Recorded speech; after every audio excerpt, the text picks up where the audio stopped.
Olá, gente. Sou Arnaldo Luiz, gestor da Escola Técnica Professor Antônio Carlos Gomes da Costa. É um prazer estar iniciando mais um papo com o gestor aqui na nossa escola, falando um pouco de educação para o estado de Pernambuco. Hoje vamos explorar um dos métodos inovadores de aprendizagem na educação superior, que é o modelo Inova da Universidade Tiradentes, a UNIT, desenvolvido com foco em metodologias ativas.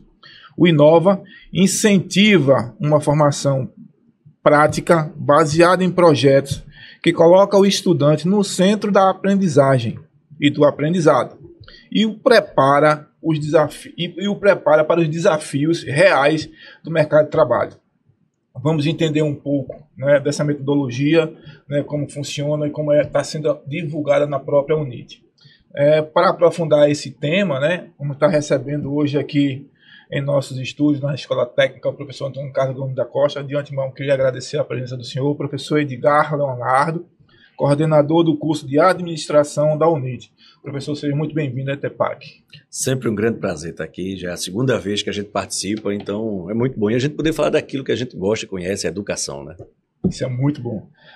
Vamos estar também recebendo aqui o professor Mário Gouveia, que é coordenador de pesquisa e extensão e é um dos nossos coordenadores dos nossos cursos EAD. Professor Mário, um prazer ter recebido. Prazer, professor Arnaldo. É sempre bom estar trocando ideia com tantas pessoas comprometidas com a educação e um prazer estar aqui com o colega Edgar Leonardo. Vamos embora. Vamos embora. O professor Edgar Leonardo, gente, é um cara que sabe muito, viu? Eu vou explorar o máximo que posso aqui dessa figura tão preciosa, Já a segunda vez que está aqui colaborando com a gente. Professor Edgar, seja muito bem-vindo. Até para que está de portas abertas e estenda meu convite a toda a Universidade Tiradentes.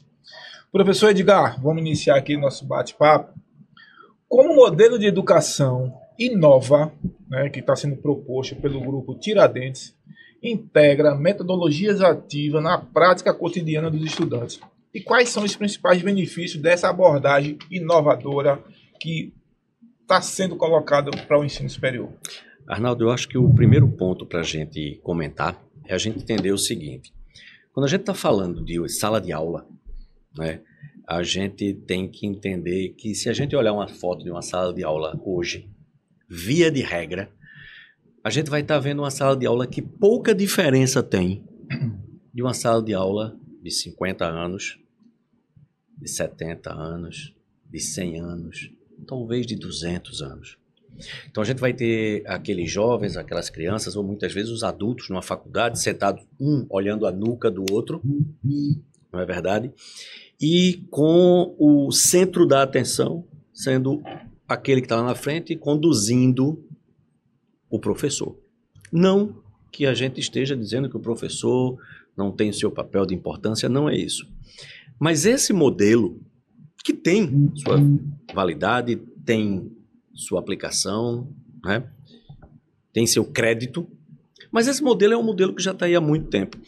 E a gente está olhando agora para um estudante que ele está no século XXI. Então esse professor que antes estava ali, e ele simplesmente podia dizer silêncio, ele agora tem um concorrente na mão do aluno. Isso. Que vai estar ali embaixo da mesa, mesmo que ele diga não abra o celular.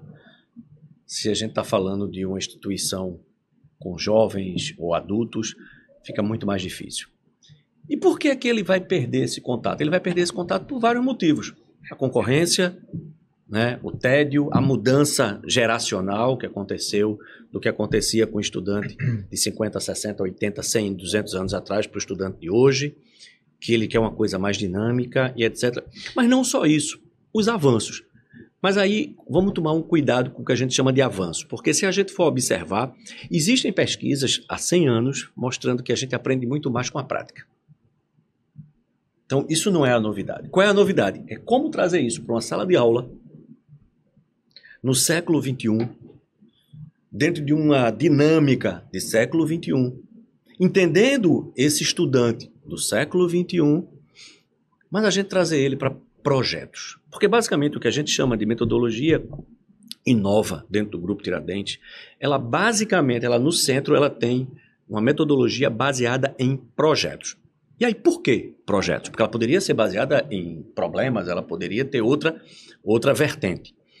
Basicamente pelo seguinte, porque se a gente for observar a pirâmide de aprendizagem, a gente vai observar o seguinte, no topo da pirâmide de aprendizagem, aquele professor excelente, aquele professor que a gente lembra do colégio que dava show, que era aquele professor que dizia, todo mundo fazia, pô, velho, esse cara é muito bom. Se você só assiste aquela aula dele, e aí não vamos desmerecer. Mas a verdade é que o aluno vira para mim e diz assim, mas eu escutei um podcast. Mas ele ficou ali, passivo, escutando um podcast, muito bom.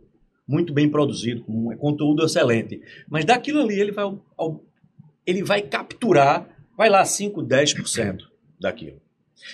Mas se ele vai anotar, vai fazer um resumo, vai pontuar, vai usar uma caneta colorida, vai fazer um resumo da ideia, vai fazer questionamentos com o que está sendo posto, ele está fazendo aquela aprendizagem que estava no topo, passiva, se transformar em mais ativa. Ele pode transformar isso, vai lá, 20% de aprendizagem, de captura do conteúdo que foi proposto. E a sala de aula da gente, convencional, do século passado, ela faz uma aprendizagem passiva. Quando muito, o professor vai lá e passa uma atividade. Quando muito, o professor vai lá e usa uma metodologia ativa. Usa uma sala de aula invertida, usa um gamification, usa um papercraft, usa um daqueles métodos que a gente está acostumado. Ou faz um estudo de caso. Mas o curso é focado numa modelagem tradicional. Isso. Naquela aula específica, que o professor planejou especificamente, ele fez uma metodologia ativa. O que é que a gente fez? A gente planejou todos os cursos, basicamente, porque são quase todos os nossos cursos, e aí eu sou coordenador do curso de administração, o curso de administração entrou como um dos primeiros. Esse curso ele foi todo pensado, baseado em projetos. Aí eu inverto, aquela pirâmide de aprendizagem ela vem para a base. Então eu vou lá e como tá lá, dito que a gente mais aprende ensinando. Por que aquele colega da gente que na sala de aula ensinava a gente acaba sabendo tanto? Isso. Porque eu dou a oportunidade a ele de quando eu não entendo e eu pergunto, eu digo, Mário, me explica de novo. E aí Mário tem que formular de outra maneira para que eu entenda. E aí o outro colega não entendeu, aí Mário vai e formula de uma terceira forma. Mário está exercitando, está fazendo as conexões neurais dele todas para que ele pegue o conteúdo que ele aprendeu e aplique de forma diferente, explique de forma diferente. O aprendizado de Mário sobe. É a aprendizagem ativa na base. Foi o que a gente fez, a gente inverteu. Então, a pirâmide de aprendizagem, a gente começa de baixo. A gente vai trabalhar com projetos. Projetos são aplicações práticas daquele conteúdo. Em vez de eu pensar, por exemplo, numa disciplina, alguém vai estudar administração e diz, eu vou pagar uma disciplina gestão de pessoas 1, no modelo tradicional, a disciplina de gestão de pessoas 1. E ele vai aprender a importância da gestão de pessoas, liderança e etc. A gente sempre brinca o seguinte, se não fosse importante, não estava aqui. Então vamos pular essa etapa, ok? Mas a gente começa por aí, normalmente. Vamos pular essa etapa. Vamos fazer o seguinte, vamos botar um projeto? Que projeto? Vamos fazer um projeto de plano de cargos e carreiras na prática. Opa, então eu tenho que entender o que é que motiva o trabalhador, eu tenho que entender como inspirar, estou falando sobre liderança. Sim. Ele já está automaticamente entendendo a importância da gestão de pessoas. Por que é importante fazer um plano de cargos e carreiras? Como se faz na prática? Então, todo aquele conhecimento teórico que ele teria na disciplina e que depois o professor teria que fazer links com a prática dele no mercado de trabalho, eu já bypasso isso. Eu vou lá na frente e digo, vamos sentar e fazer. Um outro detalhe. Lembra que a gente falou do ensinar? Sim. Todas as nossas salas do Projeto Inova, elas são salas de aula onde a gente tem, em primeiro lugar, todas as salas foram planejadas para entre 30 e 36 alunos. A gente reformou o prédio todo e reduziu as salas de aula para 30 ou 36 alunos. Porque o professor tem condições de ser efetivamente alguém que acompanha a produção. Porque ele vai trabalhar com 5 ou 6 grupos de 6. Certo. Então a gente reduziu as salas de aula. A gente colocou o professor efetivamente acompanhando cada um projeto desse. E todas as bancas, elas são, na verdade, circulares. Então, elas são feitas para que o aluno ele sente em grupo. Ele sente como a gente está aqui, com o grupo dele, para ele trabalhar. Isso faz com que, naturalmente, os alunos se ajudem. Então, a metodologia baseada em projetos, ela trabalha indo buscar quais são as competências, quais as habilidades que o aluno precisa ter, traz isso aqui para um projeto que tenha naturalmente um link com aquelas antigas disciplinas, com as competências que estão descritas nas DCNs do curso, com as competências que identificamos que são necessárias a esse profissional, trazemos e colocamos. Porque também tem uma máxima, que é uma máxima muito comum. A gente contrata pelas competências técnicas e demite pelas competências de relacionamento interpessoal. Não é isso que os empresários dizem? Isso. A gente contrata aquele profissional porque o currículo dele é muito bom, porque ele tem pós-graduação, porque ele tem experiência, porque ele trabalhou num projeto importante em uma empresa grande. Mas aquele profissional, às vezes, ele tem uma dificuldade de trabalhar em grupo. Isso.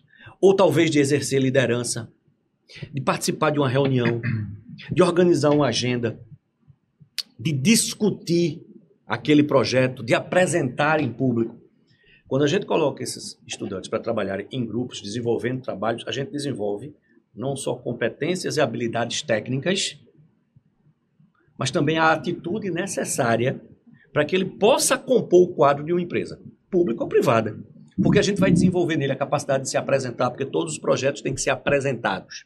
A gente vai desenvolver nele as competências e habilidades para que ele possa preparar uma apresentação, para que ele possa defender o projeto dele, para que ele possa organizar o trabalho em grupo, para que ele faça reuniões em grupo, para que ele busque orientação com o professor ou orientação extra-classe com profissionais da área, por exemplo. Então a gente tem casos onde o pai do aluno é empresário e ele pediu ajuda ao pai dele. Não há problema nenhum. A gente quer essa proximidade, a gente quer essa relação. Porque aí, de novo, eu falei da pirâmide de aprendizagem, que é a base lógica para a gente buscar um modelo onde a gente saia da aprendizagem do topo, que é passiva, Sim. e desça para baixo, que é a ativa. Então, o meu aluno ele já começa um ensinando o outro, discutindo, fazendo, realizando. Então, o volume de aprendizagem dele, ele vai ter aula teórica? Vai ter uma hora que o professor vai dizer, olha, eu preciso explicar a vocês isso aqui, teórico. Vou para o quadro e explico. A gente fez o contrário, a gente esporadicamente subiu para passiva. Em vez de ser o contrário, que antigamente estou sempre na passiva e às vezes eu desço para ativa. A gente está embaixo e eu subo às vezes para passiva. Primeiro ponto. Segundo ponto quando a gente está falando de educação, a gente tem que pensar na tríade. A gente tem que pensar em ensino, pesquisa e extensão. Isso. Isso é falado, mas é efetivamente pouco posto em prática. Vamos ser realistas. Por quê? Por uma série de motivos, inclusive pela dificuldade de você trazer esses elementos. Né? Quando a gente está falando do nosso modelo em particular, a gente incorporou a aprendizagem baseada em projetos, onde isso não impede que o professor, nas aulas, nos encontros, ele utilize de outras técnicas. Ele pode usar gamification, ele pode usar estudos de caso, ele pode usar todas as outras técnicas, sala de aula invertida, todas as outras técnicas. A lógica é que ele vai ter que... Ele inicia a disciplina, no nosso caso, o projeto, sabendo que ele vai ter que fazer uma entrega de um projeto, sabendo que ele tem que seguir uma trilha, onde ele vai fazer uma entrega parcial, vai ser avaliado, a gente vai ter avaliação por pares, o grupo vai avaliar a contribuição de cada um, a gente vai ter uma prova tradicional com questões abertas, onde ele vai ter que responder e o professor vai dar feedback durante a aula, né? Então a gente tem todo esse projeto e a gente aproxima daquela tríade na prática. Ensino, a gente já está vendo. Pesquisa. Desenvolve-se pesquisa para que a gente possa fazer os projetos. E extensão. Por quê? Porque a gente dividiu os nossos projetos em 3 tipos de projetos. Projetos de escopo fechado, que são os projetos, vamos dizer assim, alinhados diretamente com as antigas disciplinas e com as competências técnicas. A gente tem o que a gente chama de desenvolvimento de competências, né, para a vida e para a carreira. São os soft skills. Falar em público. É muito de moda, né? Soft skills. Exatamente. Então, esses soft skills, a gente também trabalha eles. Porque eu preciso que o meu aluno saiba falar em público, eu preciso que ele saiba organizar uma reunião, eu preciso que ele saiba ter empatia pelo outro, eu preciso que ele saiba trabalhar com o diferente. É muito importante. Né? Então, cada vez mais, né? Não que não tenha sido no passado, mas hoje eu vou trabalhar em home office, participando de uma equipe, e eu tenho pessoas do mundo todo. E no dia que tiver uma reunião presencial, serão pessoas completamente diferentes.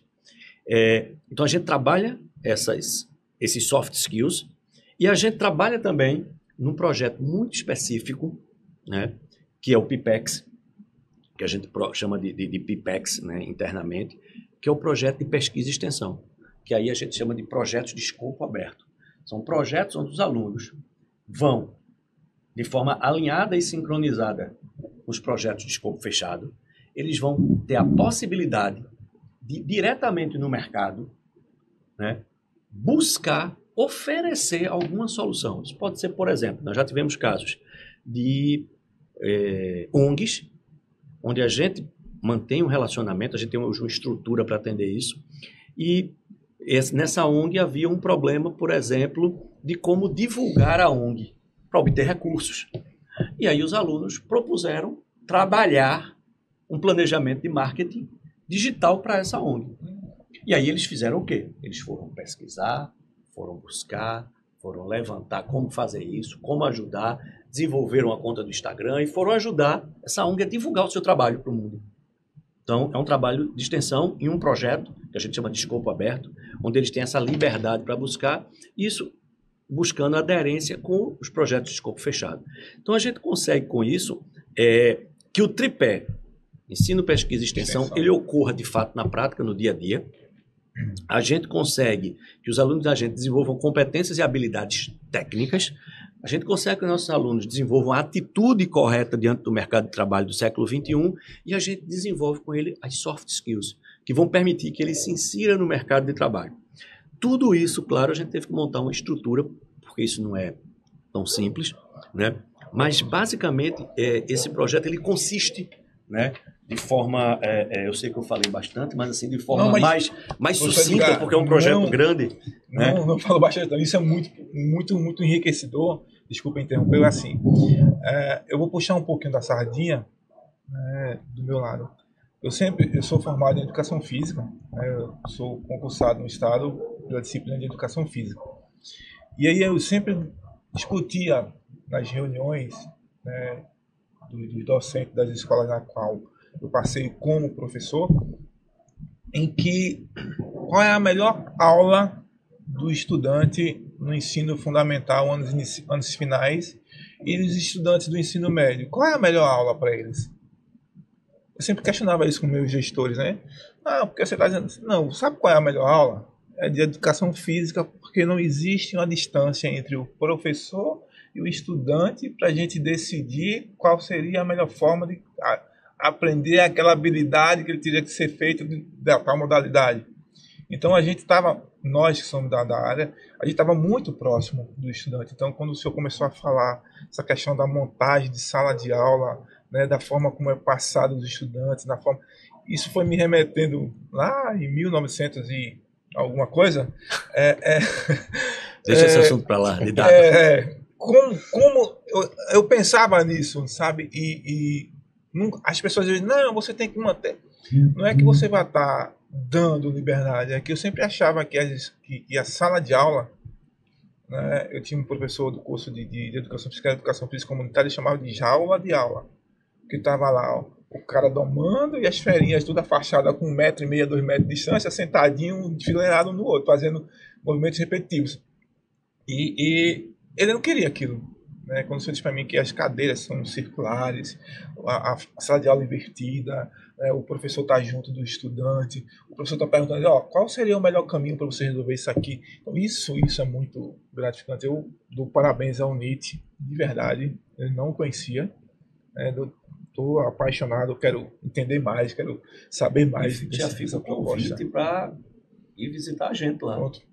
Já vou falar com o professor Mário aqui, vou mesmo, porque isso, sabe, é uma coisa que me inquietava, né, desde a época que eu iniciei. E olha que eu trabalhava com treinamento esportivo, né, então assim, eu sempre dizia, eu vou ensinar a cortar, né, com minha área voleibol, mas para fazer isso, qual é o melhor movimento para você?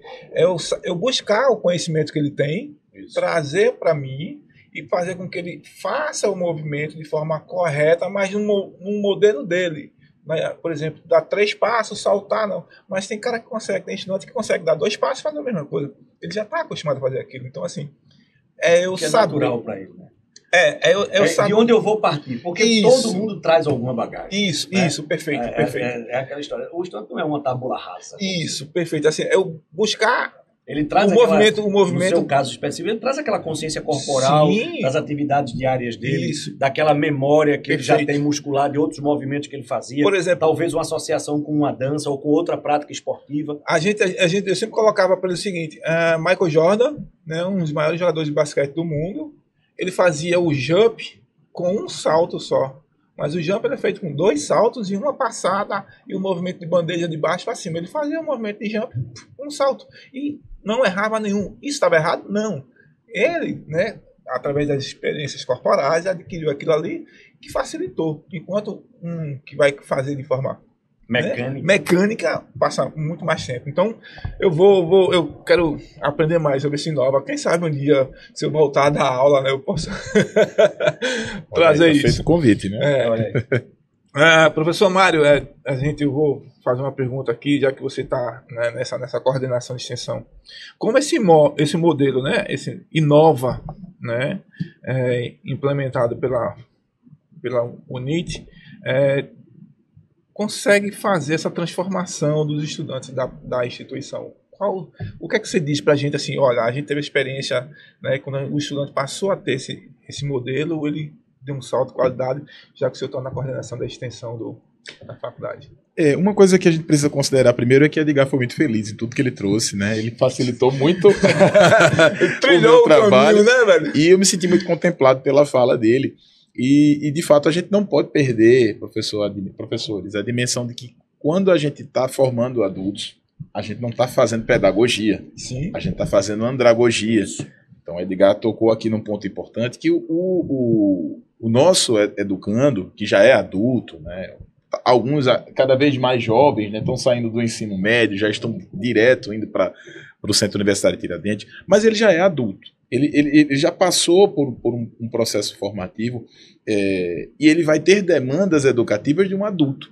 Então, quando a gente trabalha os processos andragógicos, que seria a formação do adulto, a gente percebe que se não houver um entendimento muito claro da utilidade daquele conteúdo, isso é importantíssimo, que ele vai aprender, e para quem é útil, né? Aí vem aquele jargão, a quem serve o teu conhecimento, né? O teu conhecimento ele tem que ter um desdobramento social, ele tem que ter um impacto social. Então, do meu prisma, da minha lente, o que estou à frente da coordenação de pesquisa e extensão e que tem no Centro Universitário Tiradentes muita força essa perspectiva da extensão, o aluno ele passa por esse processo formativo, que o Edgar muito bem falou, e ele consegue perceber que aquela aprendizagem vai ser útil para ele transformar não só a própria vida, mas ele transformar a vida de outras pessoas. É significativa. É significativa essa aprendizagem, porque eu tenho um aluno, tenho uma aluna de odontologia, ele está aprendendo na prática, e aí a gente avança até para a temática, né?